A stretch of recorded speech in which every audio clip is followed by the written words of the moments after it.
Hi, my dear Astro family. Today we are going to be looking into the new moon in Taurus. So what I will be talking to you about is this meaning of the new moon in the sign of Taurus. We're going to look at a little bit of the envelope shape pattern. We're also going to be looking at what a ball chart shape indicates. As well as we are going to be looking at the conjunction between the new moon and Sedna, and there is a sextile with Neptune, there is a trine to Pluto. We have got a semi-square going on between Venus and the new moon as well. Venus is out of bound. So we have got loads to uncover. Firstly, I would like to mention that I am running a promotion.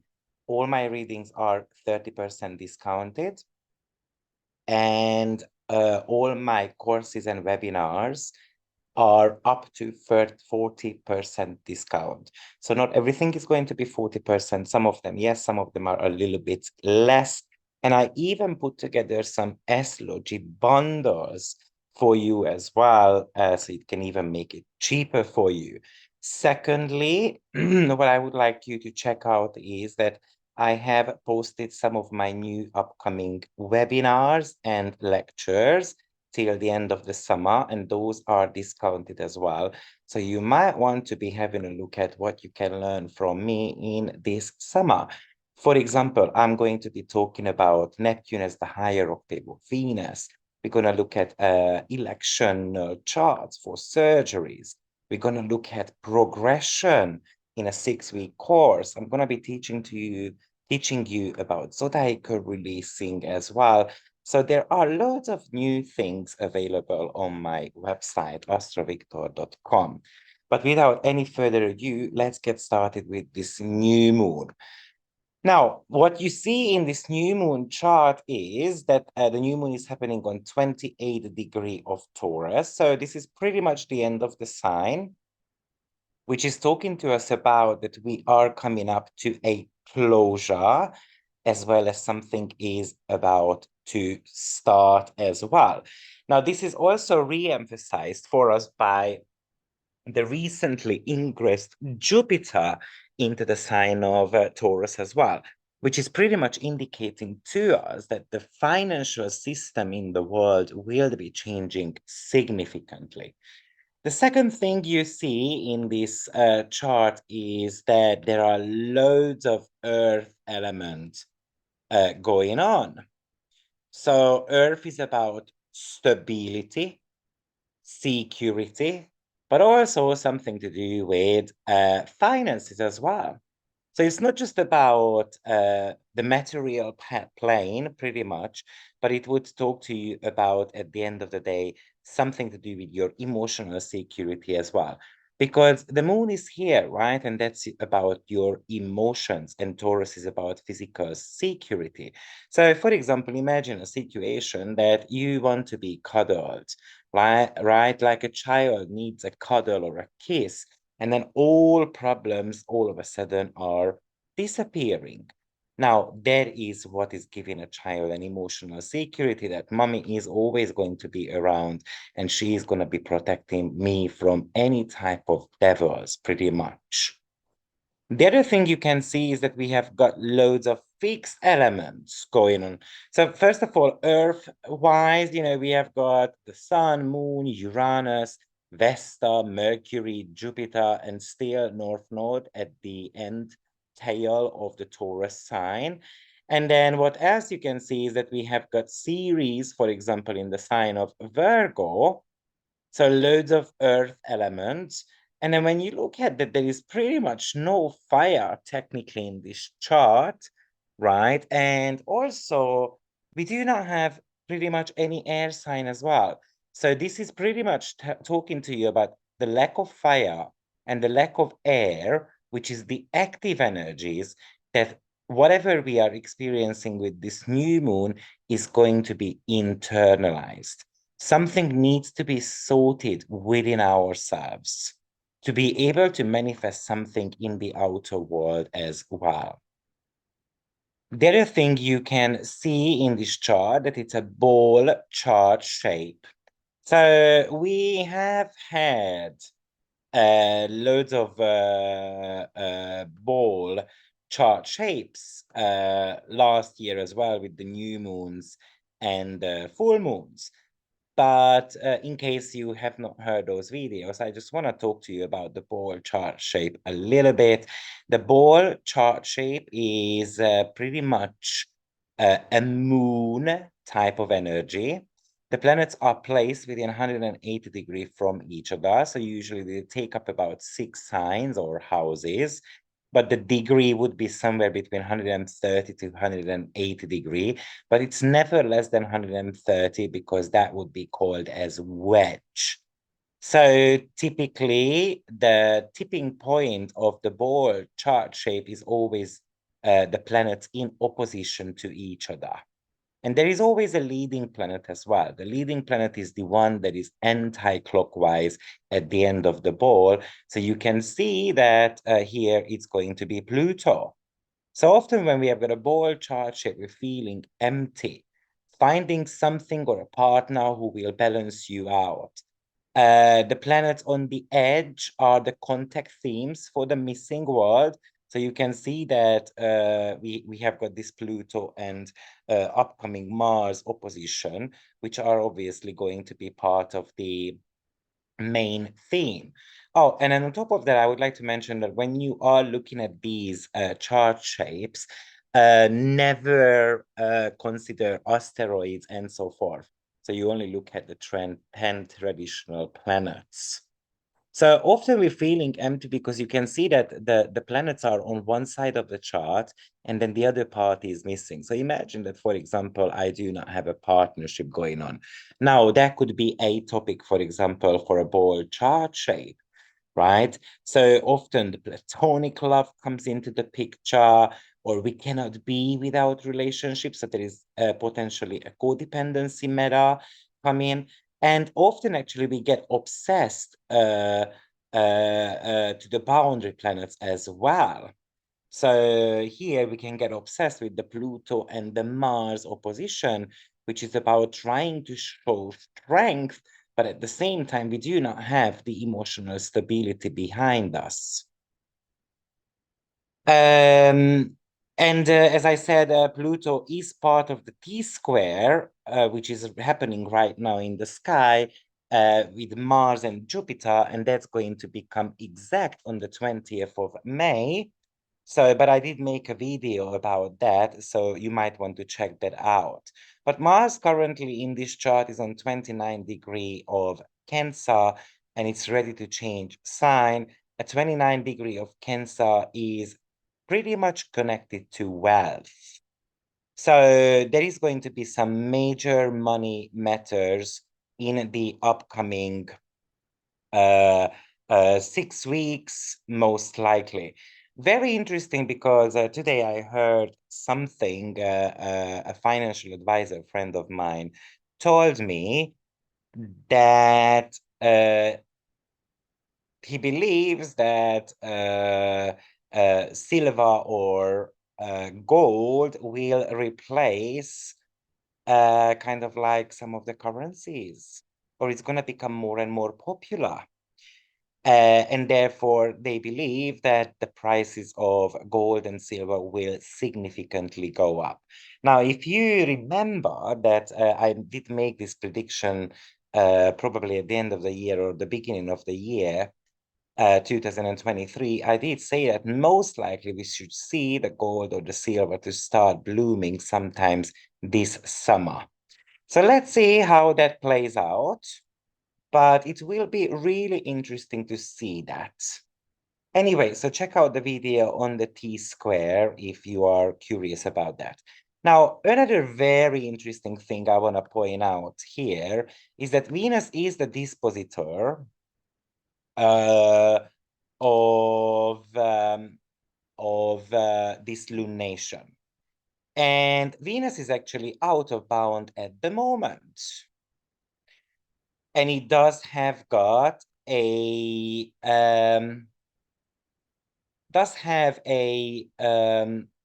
semi-square to this lunation as well.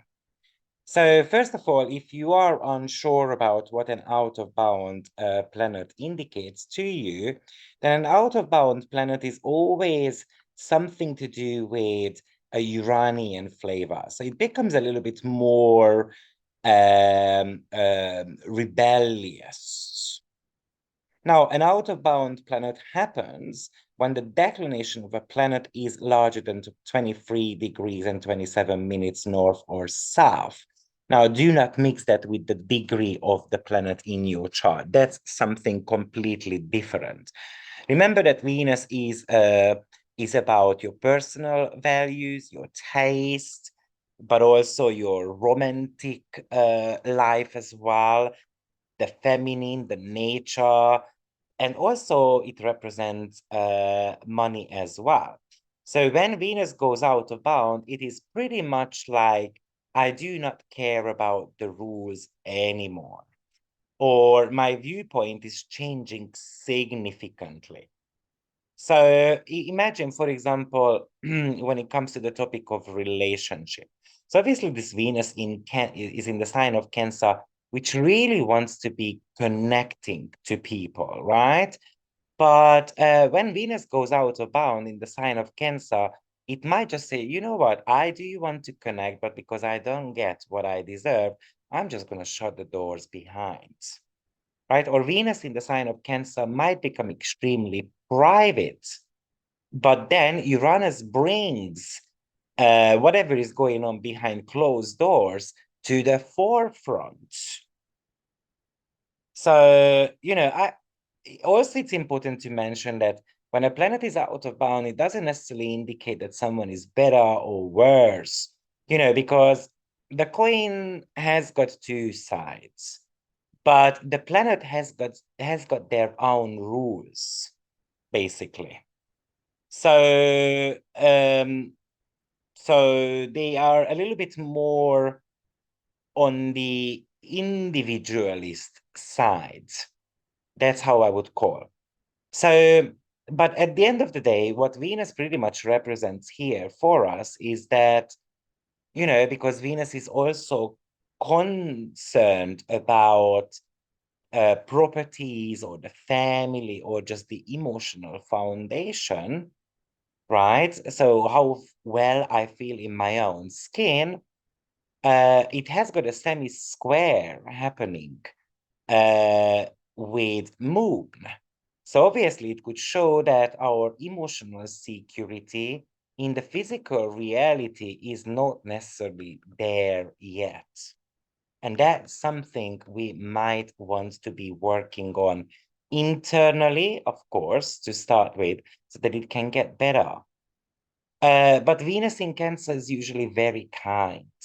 So with that Uranian flavor to it, it could indicate that in one moment I am extremely kind, and the next moment I go a little bit nuts, right? Or we can become nostalgic. We try to remember the good times. There is other good thing is because, this new moon might look at, because we have got that T-square going on, a little bit more challenging, but we have got a mutual reception going on between Venus and Moon as well. So now, mutual reception, in case you don't know what that is, then briefly I can kind of mention to you. One of the best ways to imagine mutual reception is that two planets are placed in each other's sign. So what you see here is that Venus is in the sign of Cancer, and Venus rules Taurus, and Moon is the ruler of Cancer, and Moon is placed in the sign of Taurus here. So this is what we call as mutual reception. Now, I'd like to mention there are two types of mutual receptions, okay? One of them is the modern one, which in that case, this is a mutual reception, so they need to be in each other's sign. The traditional mutual reception has got a lot more consideration to look at. Planets must have two conditions to qualify as mutual reception. Planets must be in major aspects and must be in major dignity as well, or two minor dignities. basically. So the major dignities are rulership, exaltation, and triplicity. And the mini dignities are term and phase.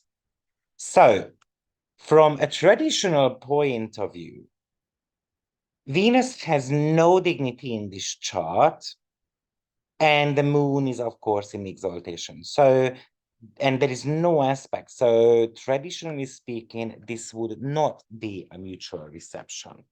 I just wanted to mention it, but from a modern astrology point of view, it is, whichever you work with.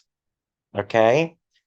But what does mutual reception means? Always imagine mutual reception as the two planets are in conjunctions. Okay.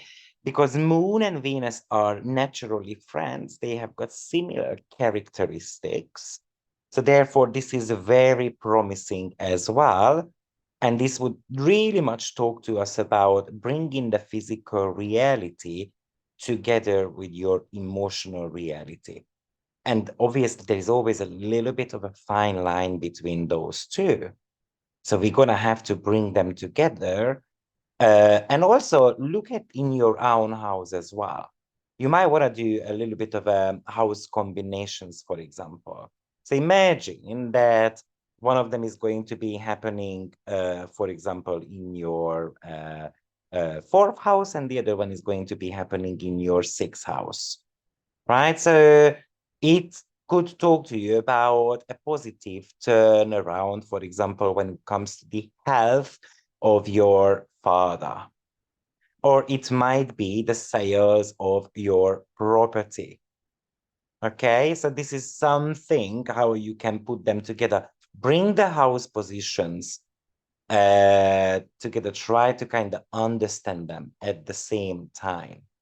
One of the reasons why I usually go with the traditional mutual reception, because mutual reception appears in 43% of the charts if we look at from a modern astrology point of view. Okay, mutual receptions are always more important in the houses. That's the primary focus, because we're going to have to build the houses, as I said, together. To give you another example, for example, this mutual reception is going to be happening in my third and fifth house. So, for example, writing something creative, right? Third and fifth house. Or the sibling of the child of my sibling, right? So that could be another topic, and so forth. So, but I do not want to talk about mutual receptions too much because I did make a webinar on that as well. So if you are curious to learn more about it, then check it out. It's discounted at the same time. So, but you can see that this new moon is making a very tight semi-square with Venus in Cancer. So Venus is also a relationship department. The sun and the moon can pretty much describe a relationship as well. So the semi-square can bring us a relationship challenges. And this combination pretty much wants us to deeply dive into our emotions a little bit. And if there are certain type of issues, then we are meant to be overcoming that. How I imagine this Venus and Moon at the moment, especially by Venus being out of bound, that the heart says something, but the mouth says something completely different. So we might know intellectually, for example, that I am meant to be staying, for example, kind, and I'm meant to be nurturing, and I have to be understanding. But when it comes to the way how I communicate with others, it's going to be a little bit more rebellious type. So uh, but also we can imagine a situation, same with finances as well, because we have got such a heavy emphasis going on in Taurus, which is the finances. So this could really talk to us about, for example, that there is a huge desire here to make more money somehow. And by the way, Jupiter has just ingressed into the sign of Taurus, which is about a positive belief system about your own abilities.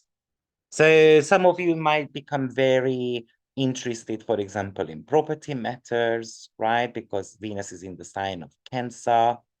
But also it could talk to you about a family-based business as well.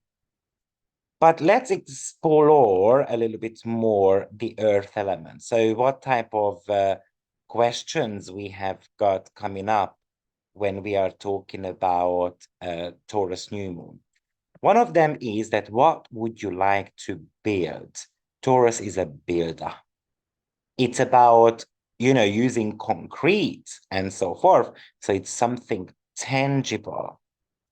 And the new moon is always about starting a new project. So something you need to start to build. But also it could talk to you about starting, for example, doing something artistic as well. For example, carving could be extremely great for Taurus. Or you might just want to be building a fence around your house.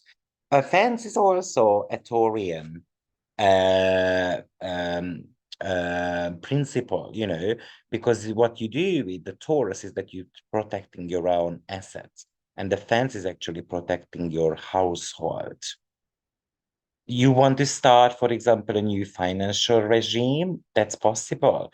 You might want to start cooking a little bit healthier.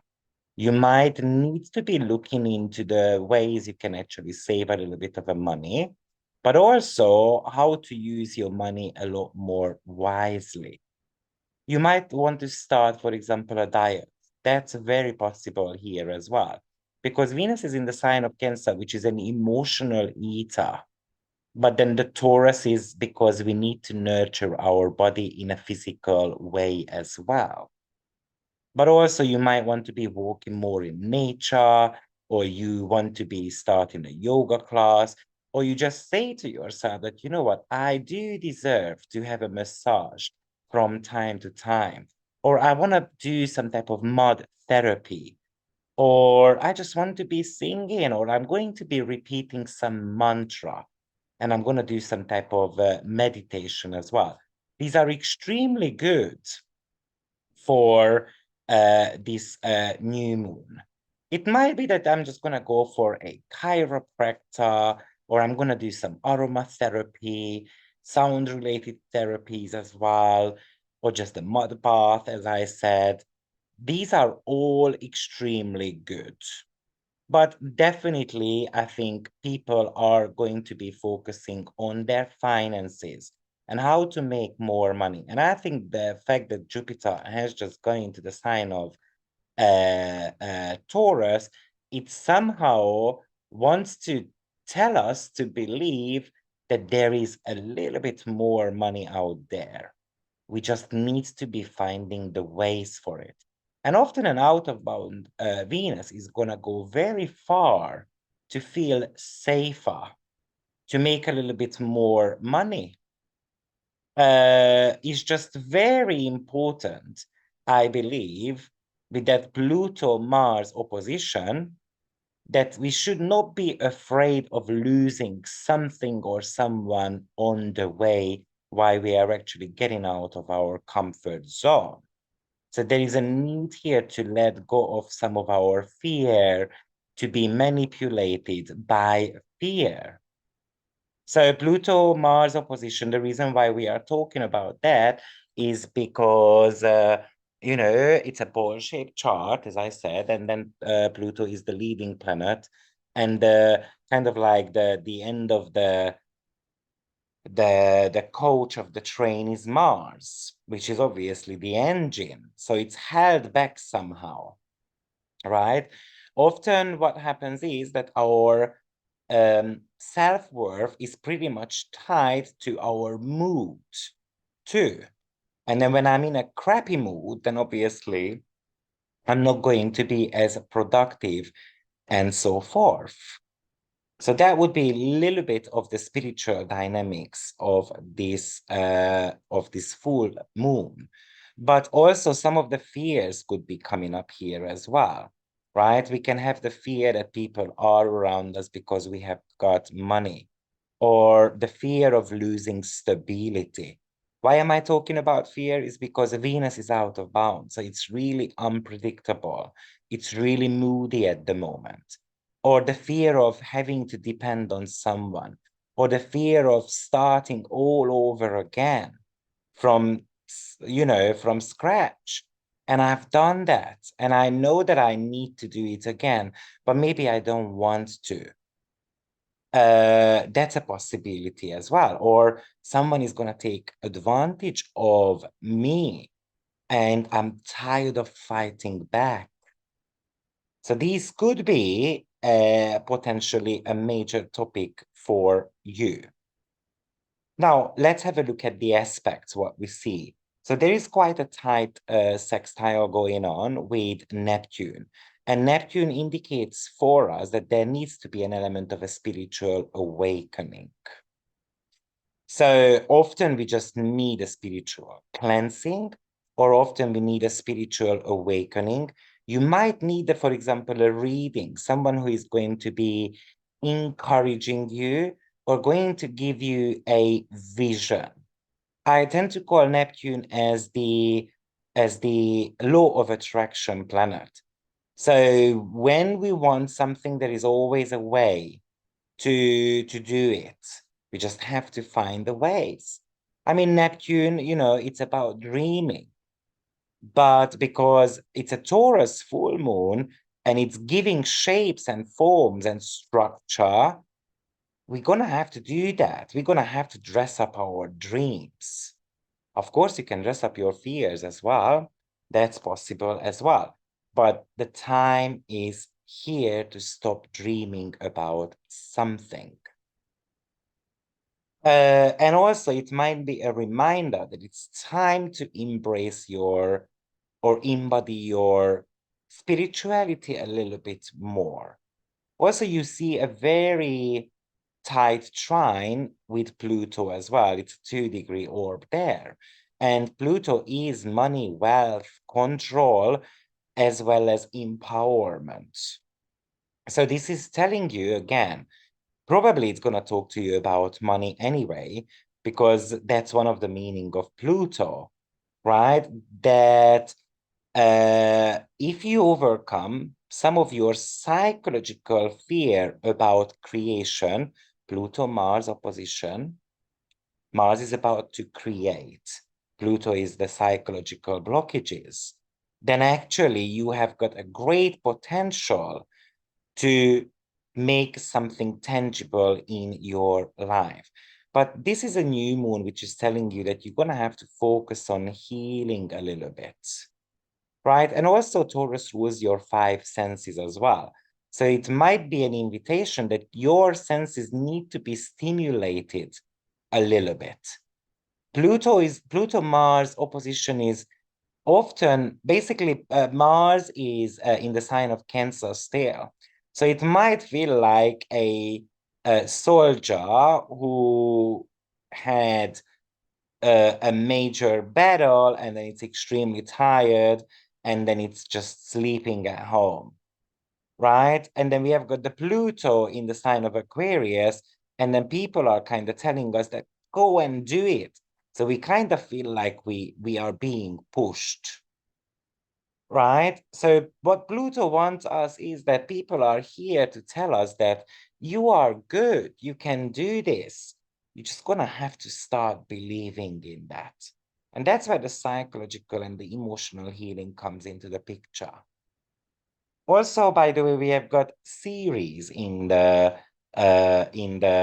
picture as well, because it has got a trine to the sun and the moon. And Ceres and Pluto do carry some similar topics.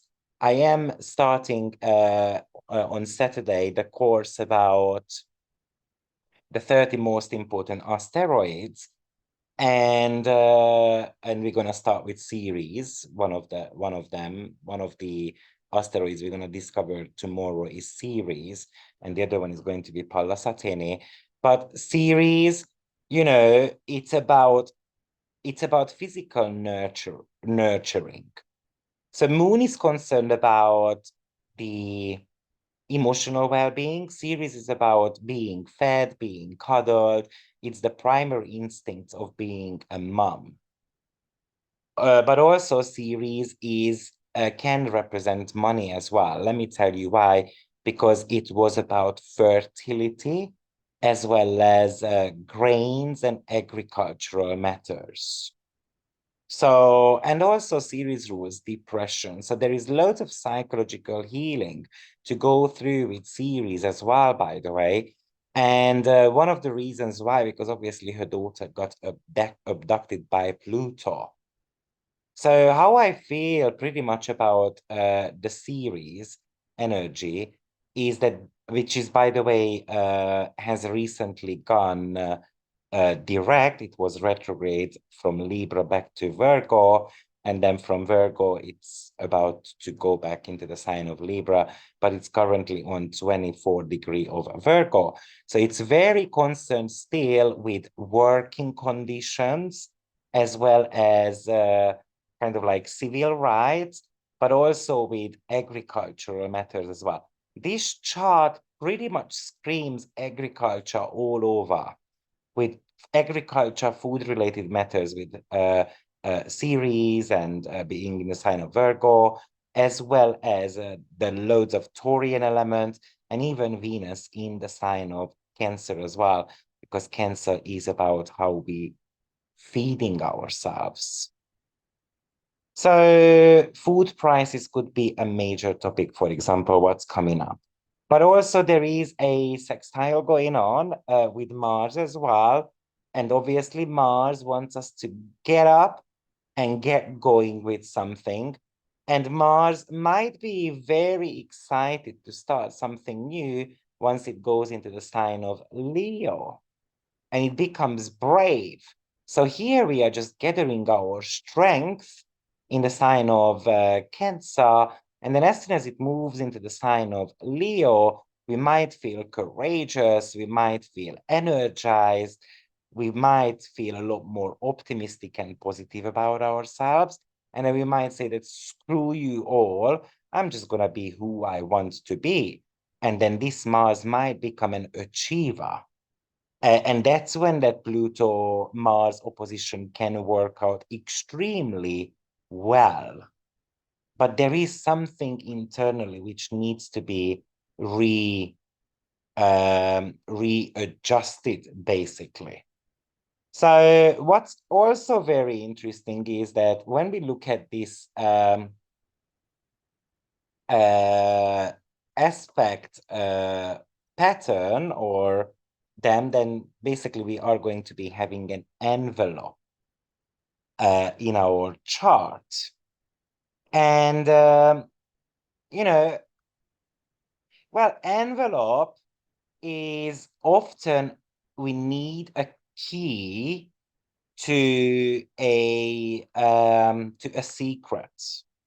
It's kind of like a letter, right? But that letter needs to be opened to be able to read the pattern.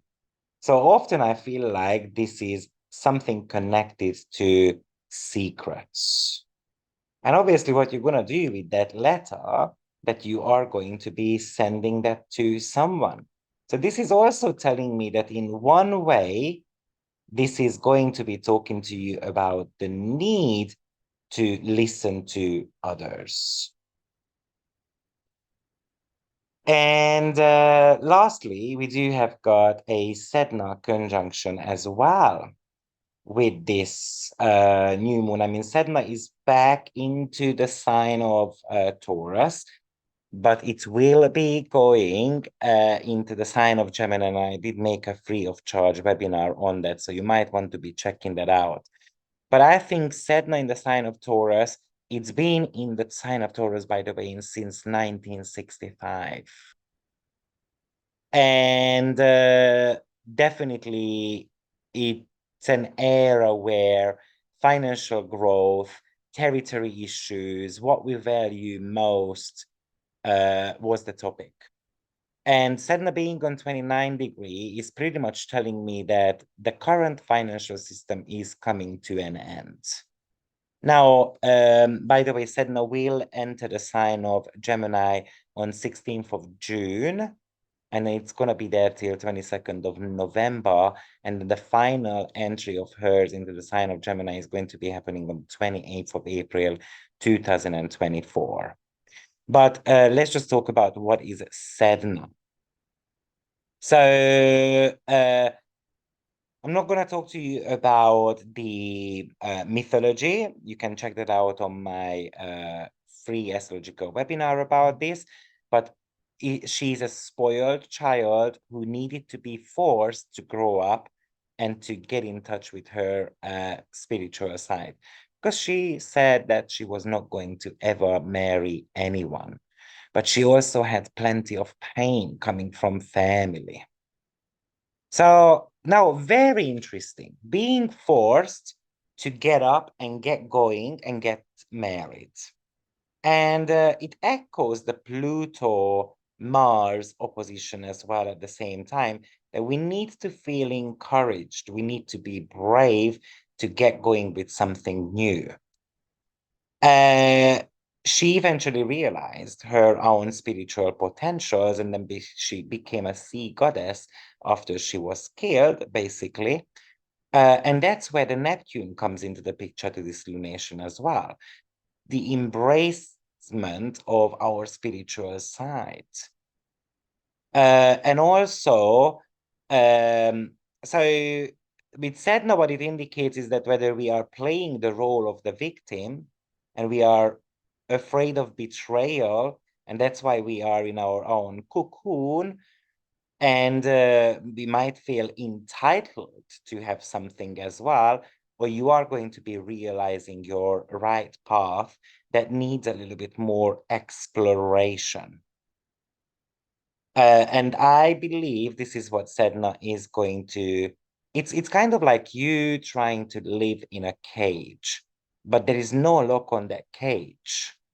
So Sedna is kind of like a little bit of a blind spot in our chart. And obviously the sun is blinding the moon this time around, so we do not see the light at the end of the tunnel. But you start walking towards it, and then you will start to see that. So this is where I think you can really do the best. I mean, I think from a mundane point of view, this is something to do with dirty cash, maybe some drug abuse, what we're gonna hear about, or some type of treachery, or someone is gonna back someone in the back, or even it could really talk to you about animal related matters as well at the same time. Most likely we will see topics about recycling and so forth, because the Taurus Scorpio axis pretty much talk to us about that too.